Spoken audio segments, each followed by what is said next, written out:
Welcome everybody to a very special Bleepin' Truth. We've actually flown in a former FBI chief of Southern California. Ted, I want to thank you for being on the show. And I see a lot of times on shows where they cover conspiracy theories and they'll have a lot of things they talk about, but today we have someone that was in the FBI. He was personally hired by J. Edgar Hoover himself. Ted actually brought in his FBI identification when he used to be an FBI agent. When did you first become an agent? Chris, I entered on duty December 10, 1951, and that picture is dated May of 73, I believe, so that's about 35 years old. 35 years old. So Ted's here because for those of you that have been watching politics, there's been a lot of sex scandals starting in the last couple of years. They've always been there. But we had the Foley case last year. He was trying to pick up one of the White House pages. Just recently we had Senator Craig in Idaho in an airport bathroom. And I don't know for those of you that caught the St. Pete Times today, but Ted and I were talking and we happened to see this at the newsstand. But there's a sex scandal here with the St. Pete person in charge of the city council.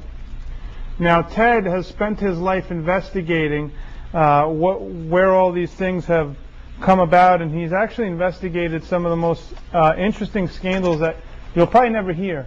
They'll get whitewashed, and Ted has brought actually quite a few documents on a lot of the things he's going to talk about.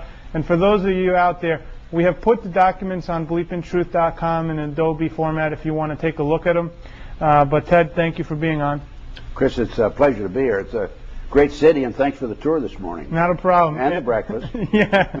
I want to start out with how you actually came to be in the FBI and how J. Edgar Hoover himself hired you at 22 years of age. Well, I graduated from the University of Nebraska with a Bachelor of Science degree, Business Administration. I didn't know what I wanted to do. I had a number of offers from insurance companies and so on and so forth. Didn't want to sell insurance, and I heard about a fraternity brother of mine who was president of Hormel Meatpacking Company in Austin, Minnesota, and I said, well, I'll go up there and try. And I applied. I was accepted. I was a salesman for Hormel Meatpacking in Detroit, Michigan in the 1950s when right after I got out. And I'm driving down Grand River Boulevard, and I heard about a friend of mine, Dick Kinsey's his name, who had applied and was accepted in the FBI. And I'm saying, if Kinsey can get in, I can get in, because I'd always had an intrigue with the FBI. Because he and I used to play poker together and, chase girls in college and all that, which all the young guys do. So I applied. I drove right downtown, applied, and I'll never forget the agent's name. His name was Zimmerman. Uh-huh. And I was 22 years old. You had to be 25. You had to have 3 years experience. And he said to me, well, he says, I don't know, you're a little too young to apply for the FBI. I says, well, okay, I guess I can forget about it. He says, no. He says, do this. He says, write a personal letter to J. Edgar Hoover. Tell him, although you're only 22, you look like you're 28. Well, I actually looked like I was 19. So I wrote this personal letter to J. Edgar Hoover, and I said, although I'm only 22, I look like I'm 28. I still have a copy of that letter, by the way.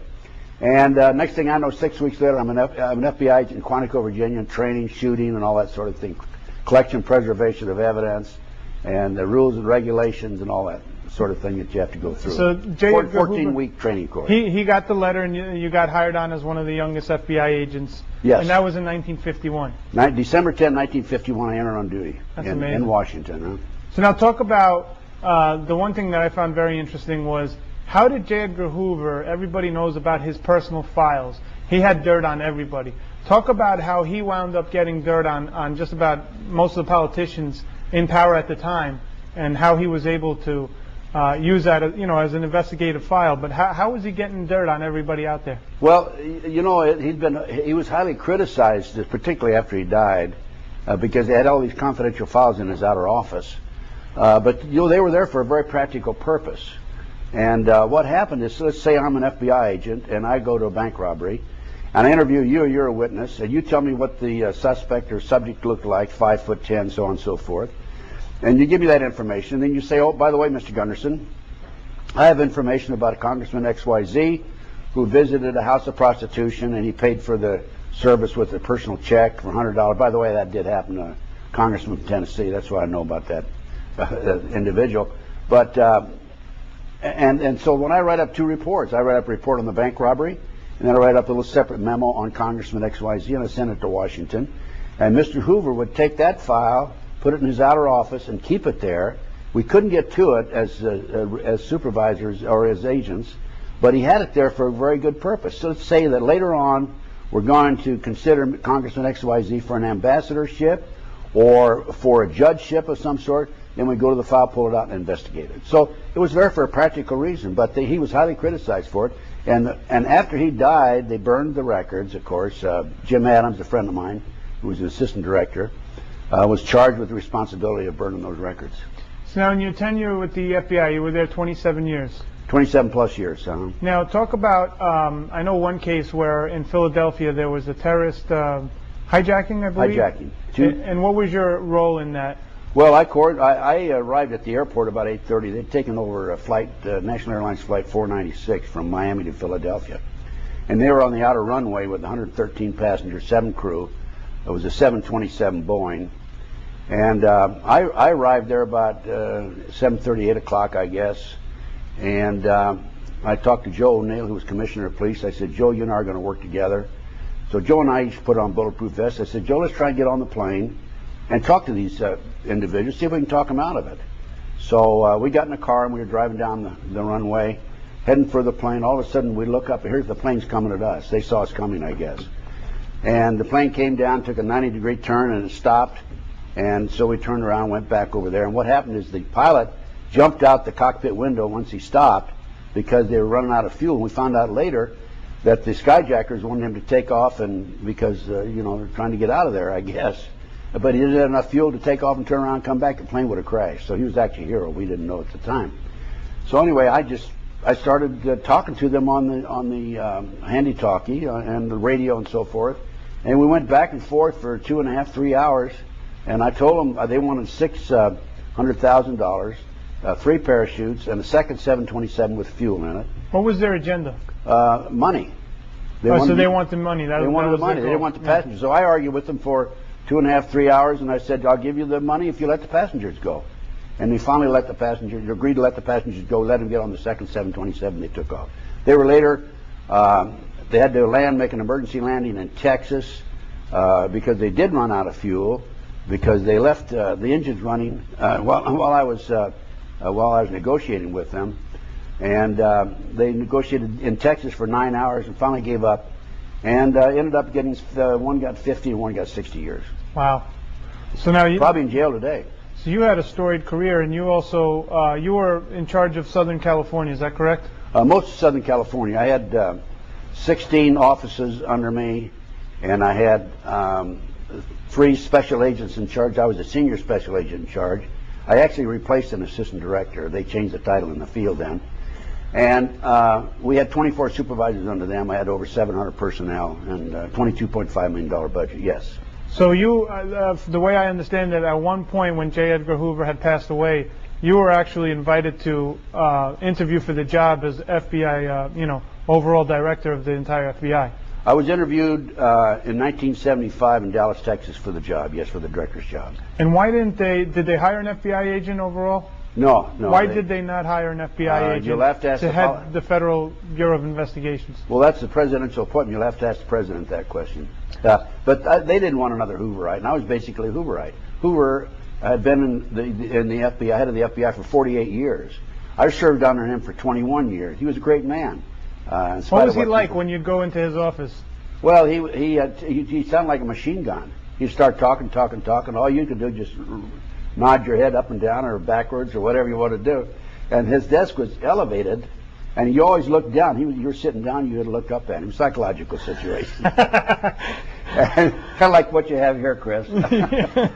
But anyway, it was staccato, and they would, when you'd come in, the administrative division would review everything that happened in your office, like how many fugitives did you have, how much recovery of property and all that sort of thing. And then he'd go over that with you, and then he'd say, thank you very much, and you'd get up and you'd walk out. Now, being that you served under Hoover and, you were privy to a lot of things, did you know anything about JFK or RFK at the time? No. At the time, I knew nothing. At the time that Jack Kennedy was shot, I was working a unit in FBI headquarters known as Security of Government Employees. And what we would do, if we heard of an individual who was a security risk, who was actually a government employee, we'd do an investigation on them. Then they would be reviewed by a board and so forth. And then right after that, after Jack was shot and killed, I was transferred over to work special inquiry White House matters. And we had to investigate overnight like 1,500 people for the White House since Johnson came in and the Kennedy people left. And so you wanted background checks on everybody in the White House. Everybody, yeah. That's what I did after that for about 2 years. So you checked out everybody that was in the White House. Right. Did a background. And did they turn up clean? No. More questions? No, I had one. He was a member of the Communist Party. He was a homosexual, and he had all these other things going against him, and then they hired him anyway.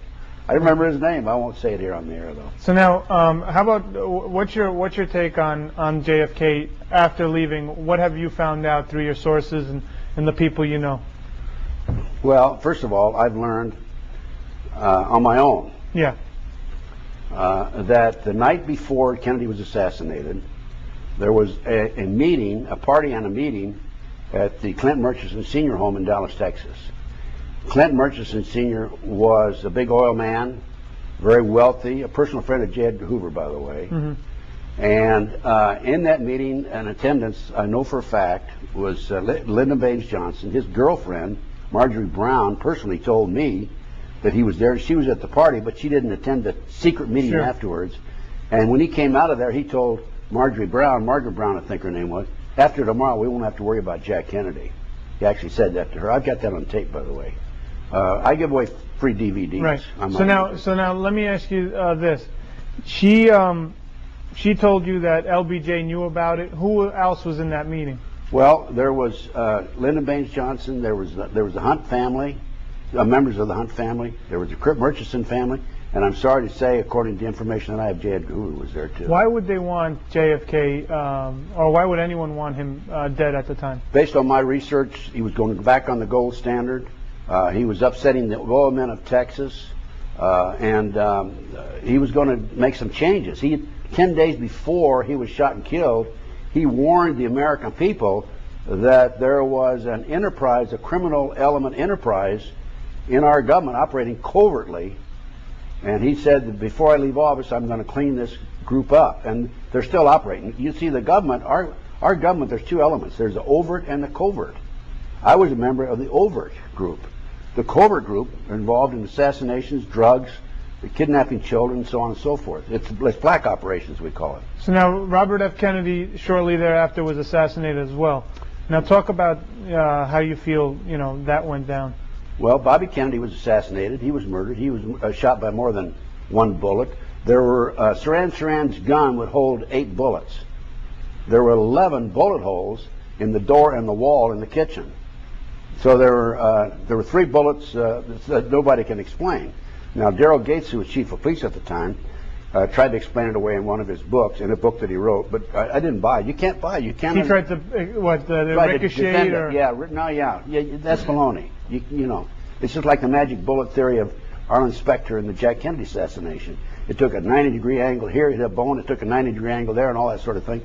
I mean, both assassinations, Bobby and Jack, because they were going to clean up America. They had both had gotten a glimpse of the government that most people did not, the covert operation. Absolutely. And their agenda was to clean that covert operation right out of the government. Absolutely. There's absolutely no question about it. They were not going to tolerate it. So now, but then what do you make of, let's say, Sirhan? Someone could say he's, crazy gunman sitting in there. Who was Sirhan in your estimation? Sirhan, I believe, was a mind control victim. He claims to this day he doesn't remember anything, and that may be true. Because, you see, right after World War II, our government brought in 900-plus German scientists who were involved in the mind control program. The CIA began operation of this program. They called it MK Ultra. These 900-plus German scientists were infiltrated into hospitals, the government, universities, and so forth. And they continued this program. And it was a mind control program. It's a combination. The way they do, they take people, they take victims. There was a movie called Manchurian Candidate. Mm-hmm. They take people, and a combination of drugs, hypnosis, and torture. and they may have multiple personalities. Well, more recently they had the Bourne Identity, where the guy was basically, he didn't even know who he was. Well, that's it. That's what the program is all about. You're talking about the movie. Yeah, but I'm just saying, it seems like the MK Ultra project. Do you think the MK Ultra project is still ongoing, or wasn't that exposed in the 80s? Oh, absolutely. They changed the name to. See, Congress investigated it in '78. Right. And they slapped him with a wet paper towel and said, "You quit doing that, CIA." And we said, "Oh, we're awfully sorry, we're going to quit doing it." Well, they didn't. And they call it, they got a new name for it. I can't, it's not off the top of my head right now.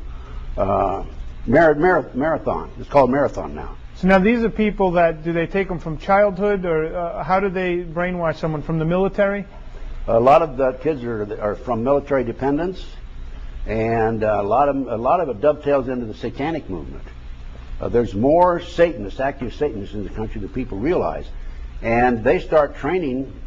In fact, they use the covert black operations of the government uses the satanic cults to their advantage, and many of the people in the operation are actually Satanists. All right, well, let's get into that, because that's one of your specialties is satanic cult movements, and this will give people chills out there. This is stuff that's going on modern day.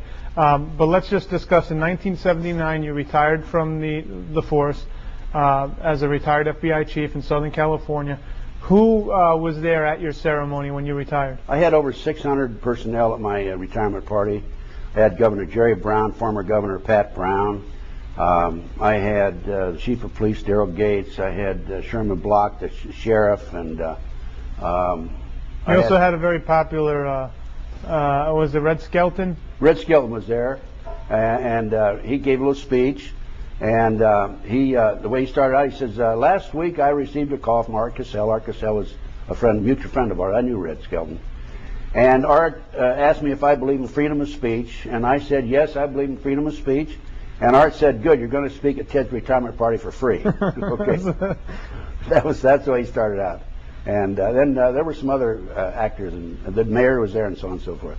I had 600 personnel people at my party. So now there's two lives to you. There's the life that you spent in the FBI, and then there's a life that comes after, which is just as interesting when you go out on your own as a private eye.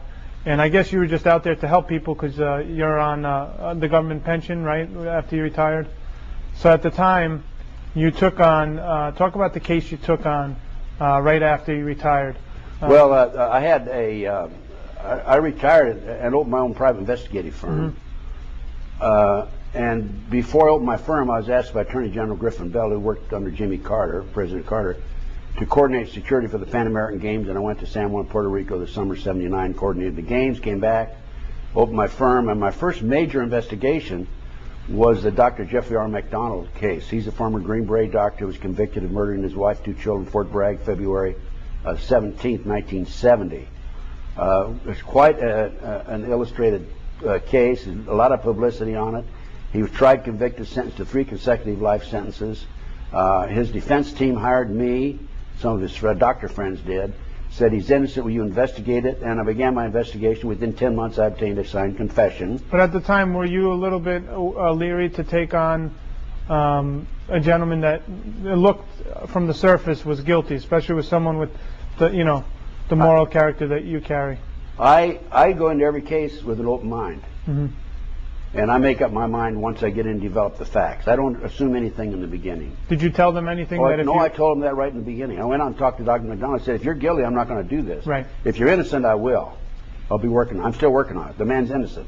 So talk about what happened. You said 10 months you got a sworn. I ended up with a signed statement from a girl named Helena Stokely who said that he did not commit those murders. They were committed by her satanic cult group. And she gave me all the details of movement in the house and everything else. We ended up presenting that in a hearing, and we were ignored. Now, the latest developments on this case is very interesting because I was just on the Discovery Channel earlier this year. Latest developments in this case are in 1997, the judge ordered DNA tests. And the judge said that only the prosecution could be present when they opened the evidence envelopes. There were 15 evidence envelopes. And the prosecution came back and said, oh, yes, well, there were 5 envelopes that were empty. We're sorry. and he would only let the prosecution be present when they opened them. So what happened to the evidence in those 5 envelopes? We don't know. But the DNA tests have been completed. I understand that the tests are on the judge's desk, the results, and he has refused so far to conduct a hearing. So you think this is part of like the covert operations you're talking about? Absolutely. So now, explain why a satanic cult, what's their motivation to go in and kill Dr. McDonald's family? The motive for the case, Helena Stokely's satanic cult group, that's who actually committed the crimes, were involved in distributing drugs that were being flown in from Southeast Asia in the body cavities, plastic bags in the body cavities of the dead GIs during the Vietnam War. Which you've provided articles and news articles about this. I researched it at the UCLA library. So they were actually smuggling drugs in the dead cavities of Vietnam vets that were passed away. That's right, in plastic bags in the dead cavity. And so if this satanic cult group was identified as the perpetrators, the murderers, the assailants, what would they have done? That would have opened up this whole operation. So they had to put a lid on it. They had to cover it up. Well, because Dr. McDonald was the doctor that when these guys would have overdoses, they'd go to? Well, he was in the civilian hospital, Moonlight Civilian Hospital. So they'd go to him rather than to the military hospital. Gotcha. Because they'd be given dishonorable discharges. Somebody in the civilian hospital was telling the Army about it, and they were still being given dishonorable discharges.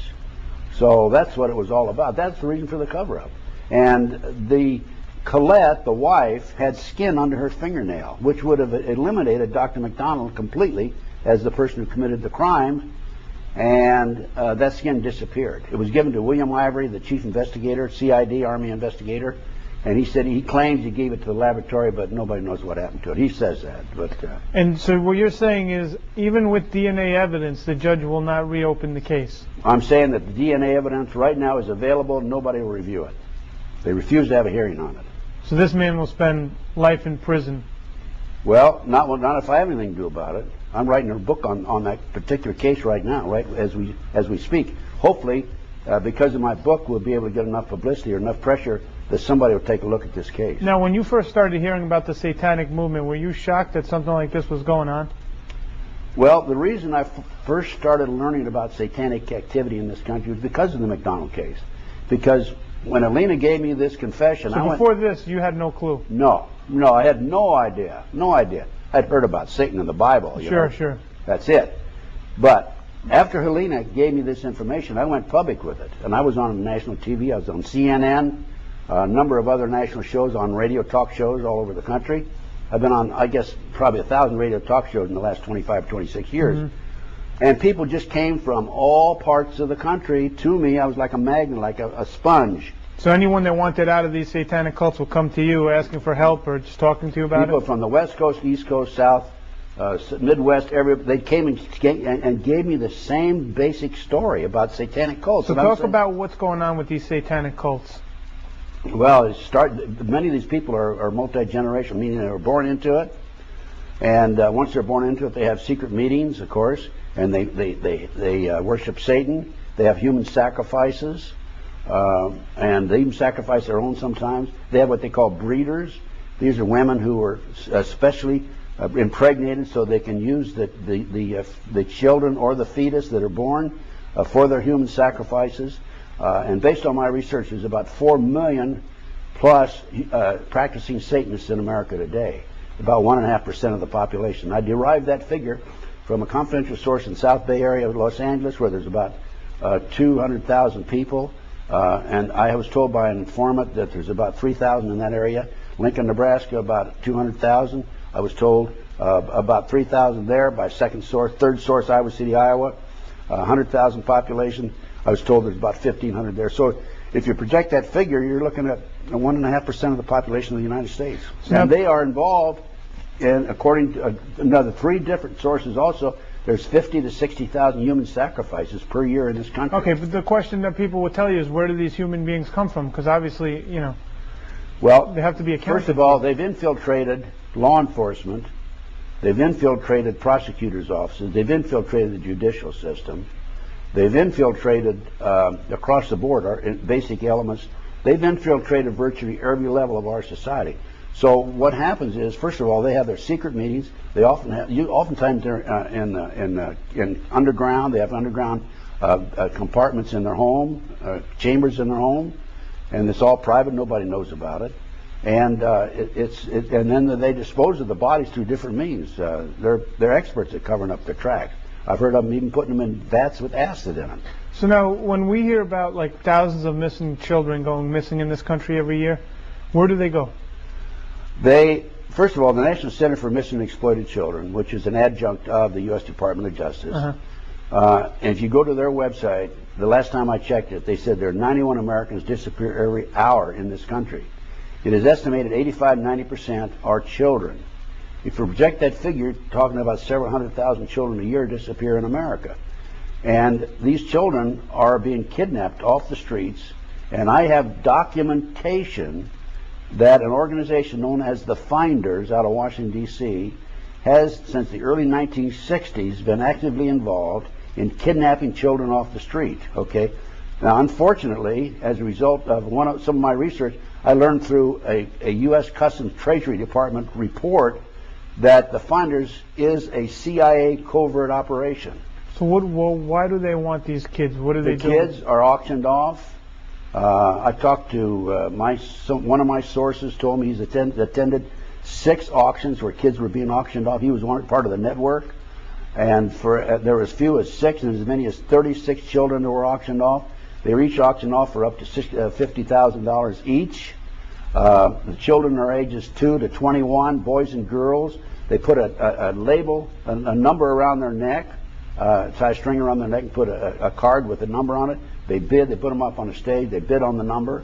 The kids come out. They put them in an airplane. There's one base a small field about 50 miles out of Las Vegas, Nevada, which is where some of the auctions are taking place. Put them on an airplane. Kids leave. They disappear. And the kids are all doped up, of course. They put them in campers. The kids are, once they're in the camper, they dope them up. They're sleeping. If the police stop them, they say, "My kid's asleep. Leave them alone," and all that sort of thing. And they use these kids for sex slaves. They use them for body parts. And they use them for their sacrifices. All right, talk about the case that you had discovered where they were bringing kids into the White House. You're talking about the Jeff Gannon case. Well, no, I'm talking about they were shipping in during the Reagan administration. I believe you called that the Franklin cover-up. Okay. You're talking about the Franklin cover-up? Yeah, talk about the Franklin cover-up. Well, in my travels, quote, end of quote, because of my work and the fact that I've gone public with it, as I told you a few moments ago and as we discussed, people come to me with a lot of information. So as a result, I've been involved in a number of very sensitive investigations. And the Franklin cover-up is one of those investigations. And the Franklin cover-up, there was a savings and loan in Omaha that was catering to the minorities. It was being operated by a fellow named Larry King, a black man, who was high up in the Republican Party, not Larry King Live, of course. Right. And he was they had like a $40 million shortage. The FBI and the IRS raided them because of the shortage. And there was publicity in the newspaper. And 80 children came forward as a result of this picture that appeared in the newspaper of Larry King and said, "Mommy, that man molested me." Okay? And as a result of that, that initiated the investigation. And I was called in the late 1980s to be actively involved in it, along with the former state senator John DeCamp, who's a very good friend of mine. And he has a book out called The Franklin Cover-Up, which goes into detail of this. And we found out that the children were many of the children were being taken out of foster homes, orphanages, and Boys Town at that time. I don't know if it's happened recently. So they're getting these kids out of orphanages and foster homes, Boys Town, and what were they doing with them? They were driving them from Omaha to Sioux City, Iowa, 184 miles away, placing them in private jets, flying to Washington, D.C. for sex orgies, and with politicians and congressmen, senators in Washington, D.C. at Larry King's mansion. He had a house there, and they'd have they have parties. And I've talked to the official photographer, Rusty Nelson. I took a statement from Rusty, and they would have a party of a regular group of people, and then the legitimate, honest people, so to speak, would leave. Then they have a private party afterwards where they have these sex orgies with these children. And Rusty had a camera. He was charged with taking pictures so they could blackmail the congressmen and senators later, of course. And also he had access to the White House. This is the Reagan-Bush administration. And unknown to the group, the Larry King's group, Rusty put his own film in every once in a while. Of course, they were in control of the film that he took for them. He put his own film in there, and he had his own pictures. And there was an official investigator, Gary Caradori, former Nebraska Highway Patrolman, who was also involved before I came along in the case. And Rusty contacted him, met him in Chicago, and Rusty gave him the pictures of the politicians who were being compromised through photographs. He took off in his private plane, and it exploded in midair over Aurora, Illinois. And a farmer saw it explode. It was at night. And the plane came down, of course, crashed.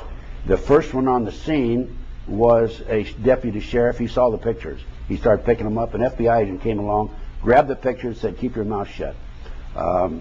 And I know that there were, in other words, Rusty Nelson gave Gary Caradori the pictures that were the smoking gun in that case of the politicians themselves involved in sexual exploitation of children. How high did this go? Like how high? Went up to the White House. There were headlines in the Washington Times. Yeah, just for people out there watching this, Ted provided us with actual news articles and quite a few documents. So we put it up on thebleepingtruth.com for all to actually see the documents. We've already activated the link. So if anyone finds this hard to believe or hard to swallow, there are news articles that he's given me, and we put them up there for all to see. So now, talking about the Franklin cover-up, you also investigated a preschool in California, the McMartin Preschool. And I'd like you to set up the situation, because what was going on there was preschool kids complaining or telling their parents that they were getting molested at preschool. And then there was an investigation. Tell us what happened when you picked up this case. Well, this is another huge cover-up, by the way. What happened is, back in the early 1980s, a little baby came home. See, the preschool, of course, the parents would drop the kid off in the morning, pick him up in the afternoon after they came home from work and all that sort of thing. The mother noticed blood in the child's diapers and started checking into it and found out that the child, in her opinion, had been molested at the McMartin Preschool in Manhattan Beach, California. A number of children did come forward. They had a trial. They filed charges against the grandmother, the son, Ray Buckey, and 5 others. The district attorney dropped the charges against 5. They just ended up with 2 of them. And the kids said that there were tunnels under the school. They went into the tunnels, up into a chamber. There were humans. There were adults in robes with candles, chanting. They talked about cutting up brown babies. We think they were sacrificing Mexican children. And that they went through this tunnel up into the triplex next door, a trap door in the bathroom, the triplex next door. They were placed in cars, and they were taken out of the community and prostituted. And then brought back in. And then brought back in. 2, 3, 4-year-old kids were being prostituted in the community. So these kids are all telling their parents these stories. They told the parents these stories. And so the authorities went out in 1987 looking for the tunnels. Mm-hmm. And what do you think? They didn't find any tunnels. So I had an opportunity in 1991 to take control of the property. And it had been given to Danny Davis, the attorney, and he had, for his legal fees, and he had sold it to a contractor. And so I went to saw the contractor. I said, "Look, I want to go in there and take over and look for these tunnels." He said, "Well, you'll assume liability," and so on and so forth. So I had an attorney friend of mine draw up a contract, assume liability, and we hired an archaeologist, Dr. Gary Stickle. And we went in, and in 34 days he said, yes, there were tunnels here, they've been filled in. Now, the first trial resulted in acquittal of the grandmother, and Ray Buckey was a hung jury. We were in the middle of the second trial when we found the tunnels. I called the DA's office, and I said, send an investigator out here, send somebody out here. We have tunnels here. We can prove there were tunnels here. So they sent an investigator named Perez, and he came out. He got out of the car. He said, what do you got? I said, well, Dr. Gary Stickle's inside. Go on in there and talk to him. I'll be in there with you. He said, no, I don't want you to come in. I said, well, why not? He said, you're too argumentative. I said, no, what do you mean too argumentative? So I went into the meeting, and he's in there. He went in, and he tells Dr. Stickle, that there are no tunnels there. Dr. Stickle had said there were tunnels there. And this guy was from UCLA, Dr. Stickle, the He was an archaeologist? archaeologist. He had a doctor's degree. Right. And what happened, the tunnels have been filled in with debris or with dirt from another location. So you could see, if you take a knife and cut right through the ground, you can see where the natural soil was compared to the soil. Did you find any evidence in those tunnels? Oh, we found all kinds of evidence. What did you find? We found like 2,000 animal bones in there, and artifacts. We found vases, and all kinds of information. Did you find anything from the kids? No, no per se. No, nothing that would tie it into the kids. But we found the trap door. No magazines, no nothing of that nature? Nothing like that. But the trap door was there in the triplex next door. And one of the fellows, in fact, there was an opening, probably about 2.5, maybe a foot and a half, 2 feet. We had one of the skinny archaeology diggers go in there and take pictures of the trap door. And there was a trap door there. Did the media pick up on this? The media covered it up. Mainstream media covered it up. And as a matter of fact, there was an article when Dr. Gary Stickle said that there had been tunnels that had been filled in. The media did an article on it. And the first part of the article said we didn't find tunnels. The last part of the article said we found tunnels. The trick that the media uses, because most people, they read just long enough to see if the tunnels were found, then they don't read anymore, as you know. We talked about that last night. Sure. Or this morning. But there were tunnels there. We found them. We presented them. Now, the reason for the cover-up, this trial was 2 years, and the first trial lasted 2 years, okay? The second trial, I don't know how long it lasted. It didn't matter because it was covered up too. What was the reason for the cover-up? The reason for the cover-up because it identified actors, professional baseball players, professional football players, politicians, the son of the most prominent politician in Los Angeles.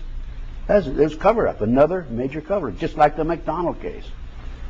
So when you talk about satanic activity, they're, in your estimation, they're connected through the highest levels of society.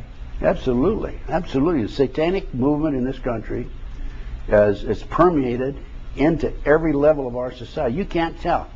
You get on a bus, or I give a lecture, and there's going to be a few of these people in there. The government informants are going to be in there for sure, and they're going to be. You can't tell them from you or me or anybody else that's straight. Now, assuming you're straight, and I know you are. Yeah. Now, from all of your investigations, I'm kidding you, Chris. Yeah, I know you are. But from all of your investigations and whistleblowing, aren't you afraid if these groups are out there? Aren't you afraid for your life? I've had problems, security problems. You want me to go into more detail? Yeah, you've had people come after you. Well, yeah, I started out, and the FBI had 3 investigations of me. And I know because I filed a Freedom of Information request, and I got it back. And the bottom of the report say that Gunderson considered armed and dangerous. They forgot to add with knowledge. Okay, and so I had 3 investigations of me, and then after that, you had we have the news article up there when they shot through your office. Oh, I had my window shot out. Yeah, October 15th, 2003. I was standing by the window, about a foot and a half or 2 feet from the window, and somebody shot the window on the 2nd floor. Yeah. I've had my window shot out twice at me, and I'm assuming you've been followed. You've been. Oh, I've had the whole night. After the investigations, I had a gunman waiting for me on at least 3 occasions I'm aware of, and I don't need to go in detail. We don't have time here, but I had to go into detail with you, I think, earlier about that. I had the FBI put a girl on me named Pam Fawcett. Talk about who Pam Fawcett is. Pam Fawcett was. I was working with F. Lee Bailey on a case, and she was trying to do some work on behalf of Bailey's defendant of a drug manufacturer in Central California. And she went to Bailey, actually Ken Fishman, who worked with F. Lee Bailey on his staff, and said, how can I help? And they came to me, and I said, well, let's see if we can put her in. It was a federal drug case. I said, let's see if we can put her in with the locals and see what she can find out. So I tried to run a sting on law enforcement. Okay, nothing illegal about it. So I put her in with the locals. And what I didn't know is the locals and the feds were all working the case together. So she was in with them. So she was in with them and didn't know it at the time when I put her in there. And so she called me one day. She says, you know those drugs that I planted on it was a key witness against Bailey's client. I planted on so-and-so. What I did, I just want to let you know he's been arrested. So they're trying to say that I told her to plant the drugs on this key witness. And if I'd agreed to that on the telephone, said, yeah, Pam, you know, they would have come and arrested me. What did you say? I said, no, I didn't tell you to do that. And I hung up the phone, called the police, and said, if you arrested this person, it's a bad arrest. Because otherwise, I'd have been committing a crime myself. So they were trying to entrap you and put you in jail. They were trying to entrap me, absolutely. So they tried to use her to set me up to do something to me, to put me in jail. I got a signed statement from her. So now the one thing... And then let me finish now. Yeah. So then after that didn't work. So what they did is they put a guy named Stu Webb out, who was an FBI informant, and tried to get him to put information out about me, disinformation. For example, like he's put out on the internet that I was kicked out of the FBI for practicing satanic ceremonies in the federal building. And just absolutely unbelievable. So what they do is they sling the propaganda machine at you. So instead of trying to do anything to you or arrest you, if they can't do that, they'll just discredit your name and smear your name. And it's worked. And it's worked because people start believing that. So a certain percentage of people believe it. Well, they don't I'm a spy for the right. government, for example. Right. Well, they don't want to believe in, I'm assuming, satanic cults. That's one of the reasons. Do you know what right. I mean? So that it's easier to believe that. Yeah. You know, you're. And then the latest thing, Chris, is I was living in Las Vegas, and a year ago last May, I was being poisoned.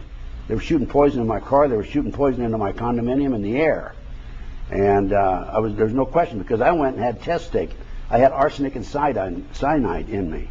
I had tests. I'm an investigator. I know when things are not right, and I'm going to find out why. And so I moved overnight from Las Vegas to a small town in Nebraska, 296 people, Claytonia, Nebraska, and they've followed me there. They're out there. Now, when you say they, is it the satanic cult? Is it the government? Who is the one that? They, in my opinion. Yeah, who is they to you? They, in my opinion. First of all, when you have a covert operation as extensive as this, right, where they have teams of men running surveillances on you, and there's no return financially, right?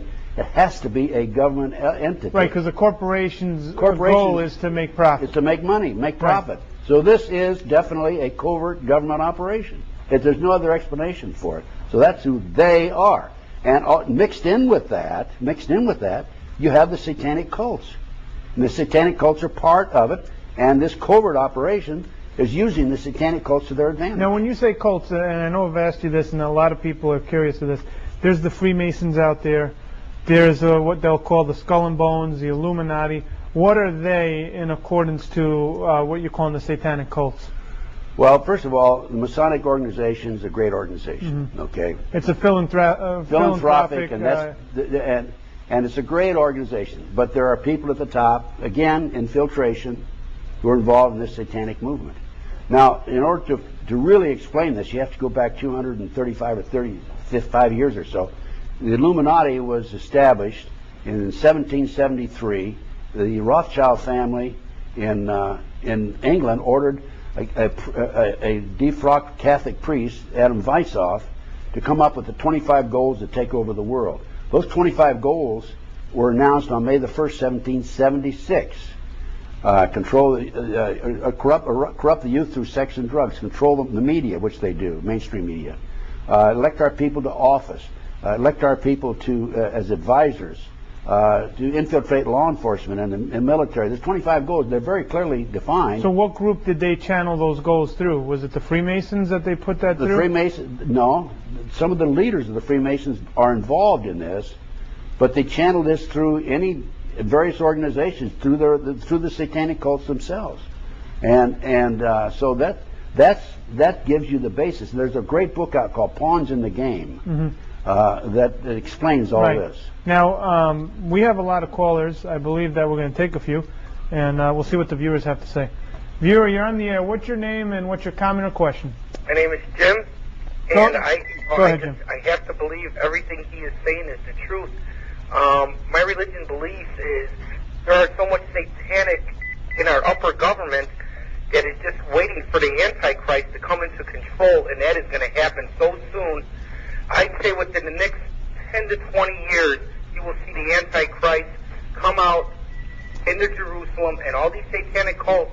This is all part of our end times, which we are in, whether you believe it or not. And is there somebody that can stop these people from kidnapping these kids, and they know about it, and that are in the government, and there's not somebody that will help the Yeah. poor children? Good question, Jim. Okay. Go ahead, Ted. Jim, I have a report that I put together. I put together a tremendous number of reports.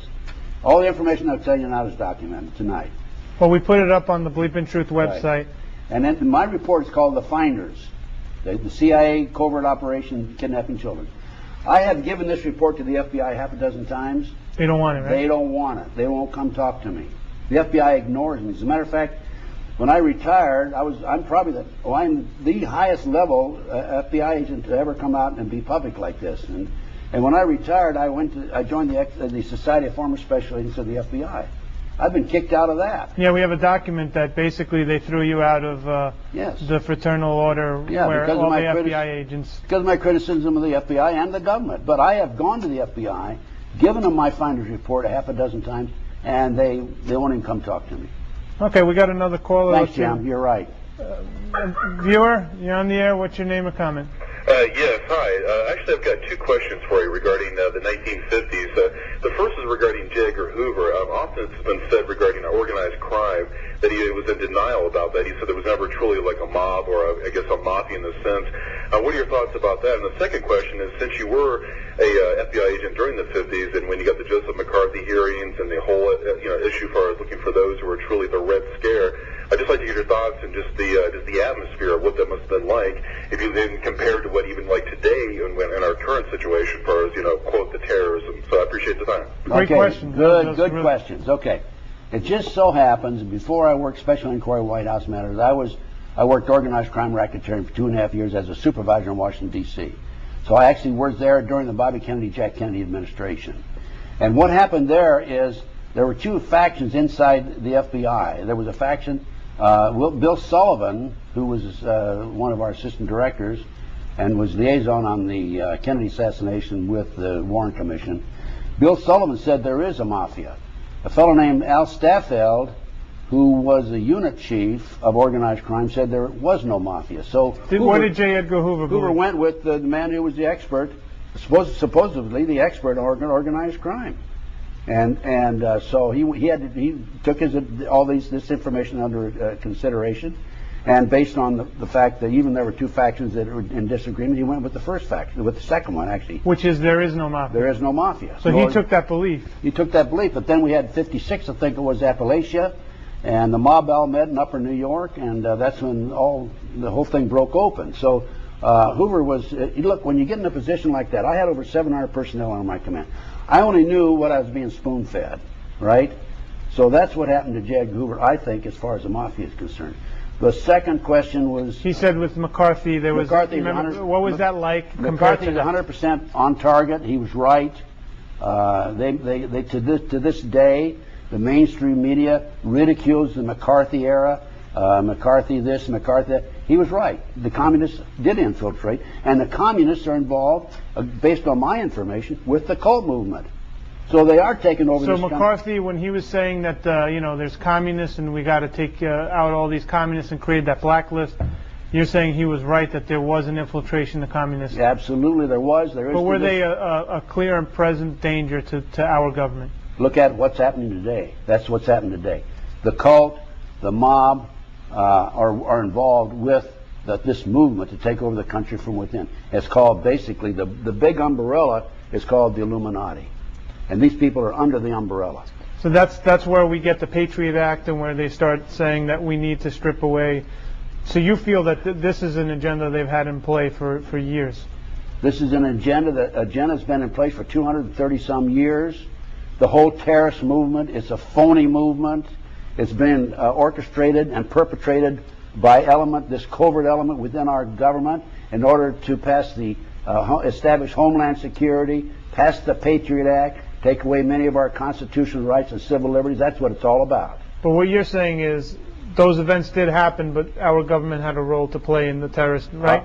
You're not saying that they didn't happen. No, they did Oklahoma happen. City, you're saying they did, but Oklahoma City happened. World Trade Center car But you're bombing. saying that our government had a direct role in those events. I'm saying that there is a covert element within our government that had a direct role in that. Well, now go back there. Covert overt, right? Mm-hmm. There's a covert element, yes. So there's a whole group of people that are in the overt element. In other words, they're doing the day-to-day job. They really are FBI agents, they're police officers. They have no clue, right? They're good, honest people. Good people in the FBI, police department, CIA, NSA. But there is a covert black operation that's active in this country. Very active. Now, my question to you is, and I think... Those are good questions, by the way. Yeah, they were great questions. My question to you is, in the government, there seems to be a mass, I guess, perversion in there towards, like you said, sexual proclivities, whether it's homosexual, pedophilia. Is this a new thing in the last 50 years, or is this something that's always been there as far as power and people in power? It's been there for years. As far as I'm concerned, I'm sure it's been there for years. So in the 50s, there was things going on that are going on today, right? Yeah, it's been going on for years, as far as I'm concerned. But it's only you have to, that old saying, you have to crawl before you can walk. Well, that's what's happening. We're starting to walk. We were crawling for years, as far as knowledge of this is concerned. Now we're starting to walk. Pretty soon we're going to be trod. Pretty soon we're going to be running, because people are learning more and more about what's going on. Now, I've been in this movement for 28 years. And when I first came out and started talking this way, I did it gradually because I didn't have as much knowledge then as I do now. But even though I didn't have the knowledge then that I do now, people said, this guy's a kook. Well, now it's proven that I'm right. Yeah, with the Finders, just so people to know, because you actually furnished us, there was a documentary team from Europe, right? From England that came over and made a documentary on the fact that, because there was a Washington Post article on that? There's been a Washington Times article. Washington Times article. There was a documentary crew that did a piece on the Finders. In other words, them putting in boys' prostitution ring into D.C. And what happened was, and we actually have the TV guide schedule you had given us. We put it up on the website, where they had the actual documentary in there on the Discovery Channel. This was in '92, I believe. That's right. Was it? No, May the 3rd, 1993. Very good memory. 1994. 94. But then what happened was they changed the program schedule real quick, and then they put some animal show on there. They wouldn't put the Finders. What happened in that interim? Why was the Discovery Channel not allowed to play that documentary? Well, what happened? Certain members of Congress allowed. They're going back to the Franklin cover-up case now. The kids being used as toys for their sexual exploitation in Washington, D.C. Mm-hmm. What happens is this camera crew came over from Yorkshire TV in England for 7 months. In fact, they interviewed me and John DeCamp and so forth. Mm-hmm. John DeCamp's a hero, by the way. He's a Vietnam veteran. He's a hero. They were going. It was scheduled to be aired on May the 3rd, 1994. Listed in TV Guide. At the last minute, certain members of Congress found out about it. They threatened the cable industry with legislation, and they pulled it off the air. They didn't put it on the air. So for this one show, they were threatening their FCC license, and they had to pull it off their program directory. Exactly. That's exactly what happened. Now, what I did, I ordered a copy of that guide. It was in there at one time. Sure. I ordered a copy of that guide, and it's no longer in there. They reprinted the whole book, obviously. So what I did is I went to the LA Times TV Guide section for May the 3rd, 1994, and it's listed. I went to the Philadelphia Inquirer on the East Coast through a friend of mine. We got it up right now for people to see. And it's listed. Right. Conspiracy of Silence. So, that's how powerful these people are. Here's your documentation. So now we're getting towards the end of this. Why do you do this? Why do you go on radio stations and programs? Why do you tell people about these things, especially when it endangers your life? And at the same time, people, you've been excommunicated by your fellow FBI agents. Why do you go out and spread the word around the country? And also, you still help on cases around the country. Lawyers fly you in, and wherever you could help someone, you do. Why do you keep doing this at 78 years of age? I have a conscience. I'm a Christian. I care about people. I love my country. Love my family. I have the training and the experience, and I have the knowledge in order to make this public. I've given up golf. I've given up everything in order to become involved and wake up America. I'm doing the best I can to wake up America. As I said earlier, I give away DVDs. I give away information, and so that's what I'm doing. I use my retirement my retirement money to become involved in these issues. I've got $17,000 in the McMartin case. I've got $30,000 in the Jeffrey McDonald case. I had a young black girl kidnapped off a bus bench in L.A. Patty Franklin by LAPD cops. They took her out and gangbanged her. I put $25,000 in that case, and it just goes on. I get my money. I donate my retirement money to these causes. Is what I do. So now we're down to the last 5 minutes, and you've had a lot of interesting experience happen throughout your life. What are some of the things that really stand out throughout your career in the FBI? In the FBI? Mm-hmm. Well, I've had several interesting experiences in the FBI. We had advanced information about a bank robbery in McEwen, Tennessee, a little old country town. And it's a little old southern town with the wooden sidewalks and an overhead. Mm-hmm. And anyway, the bay window of the bank, you could see in from the street. And we knew when the bank robbers pulled up there that they're going to check the bay window. So we had agents planted in there, and I put them in wigs and dresses, so that if they came up and looked, they'd think there were women in there, not men. We were waiting for them. And long story short, they didn't come in on us then. We found out they came in later. We did get them out in the woods where they were hiding, because they dumped the car, dumped the evidence out there, and went on. So it's a lot deep. That was kind of an interesting experience. We had a shootout in a parking lot in Memphis, Tennessee, near the airport, involving 3 bank robbers, and they'd taken some bank robbery. They'd taken some bank tellers as hostage, so that we couldn't shoot at them. They were shooting at us. We had a police officer who was shot. I helped to rescue a police officer who was out in the open. That was interesting. So in the FBI, you had a lot of hijackings, bank robberies, and bank robberies. Yeah, I did everything. I was counter-espionage in New York.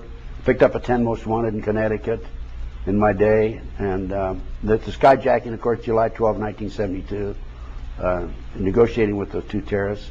So I had a lot of interesting experiences. Do you miss the FBI? No. Why not?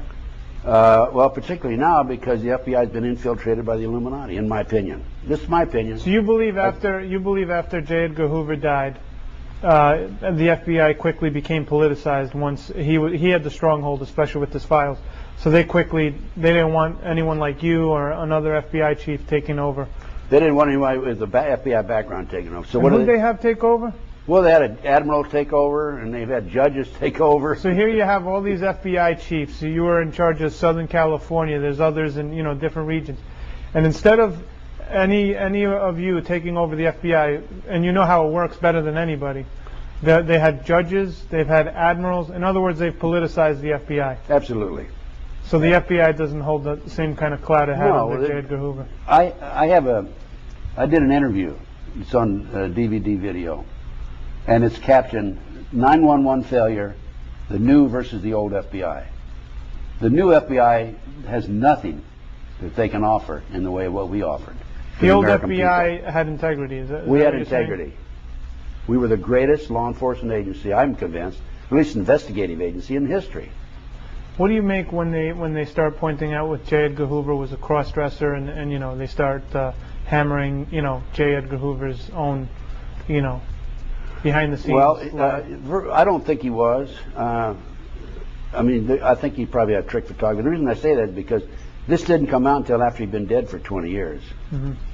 And they said that the person that actually originally brought it out was questionable. Her character was questionable. She was the heir to a liquor fortune.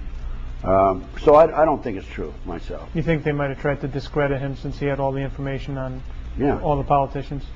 And they tried to discredit me. Look what they tried to do to me. Well, Ted, I just want to thank you for flying